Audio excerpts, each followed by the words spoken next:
You are now tuned in to Leonard Innovation, where the focus is on entrepreneurs who don't come from wealth, but have the potential to be great.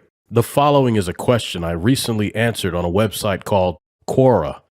And the question was, what caused Toys R Us to go out of business? Was it because Amazon offered discounts to its customers, or was there another reason for this? And one of the responses pointed to a lawsuit that took place around 2004 between the toy maker and Amazon. By the way, Toys R Us won that lawsuit. And while it may have been a contributing factor, it's difficult to pinpoint a single reason. So in this short episode, I'm going to list several potential reasons for the company's downfall. What can current or future business owners learn from big business failures? Well, a lot.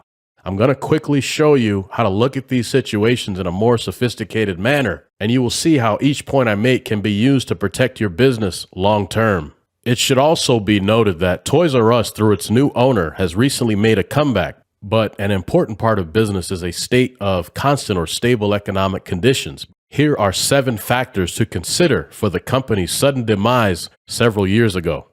1. If consumers change their behavior over time, a business can suffer. In this case, there was a change in consumer behavior due to technology. For example, shopping at brick-and-mortar stores less often due to things like increased access to cell phones, better internet accessibility, affordability of mobile devices, and streamlined billing practices. So around the time that Toys R Us started hemorrhaging, the internet as it pertained to accessibility via mobile devices kind of sucked. If you recall, you had to pay these ambiguous roaming charges and they were limited to so many minutes, which meant your cell phone bill was never consistent. Establishments like restaurants offered access to their internet credentials if you patronized their businesses. So once this process was streamlined and less confusing, it was naturally going to change consumer behavior in a way, because now you had more cell phone users who were able to shop at work while they were bored, for example. And companies that were better positioned for mobile shopping would have had an edge. Another example would be reading online reviews to influence purchase decisions versus going into a physical store to touch and test the product. Number 2, any inability to pivot or adapt to changes in the market can wipe out a business. Number 3, the IRS technically doesn't allow businesses to hoard cash. Excess profits are taxed annually. If businesses were allowed to do things like hoard cash or keep 100% of their tips, for example, the business survival rates would shoot up. Number 4 is new market entrants or competition from stores that previously didn't focus on toys. So all of a sudden, Target, who used to have maybe 2 to 4 rows of toys, now has 20 rows of toys.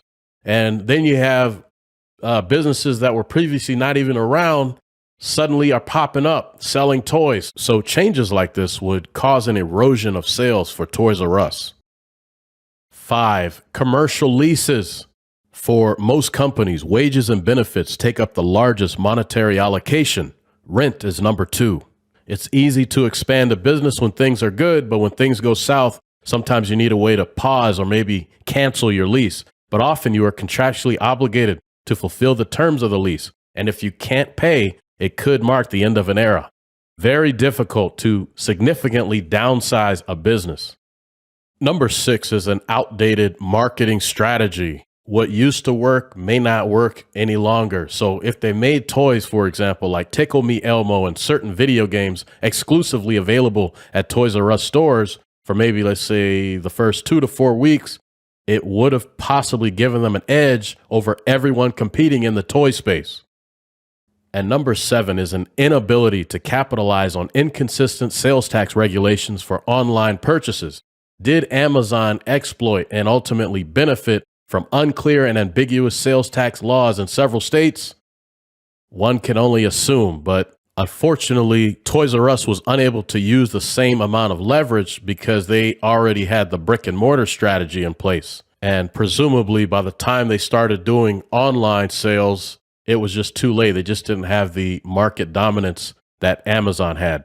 And once again, businesses need homeostasis. Any disruption can wreak havoc, leaving the business nowhere to go but down.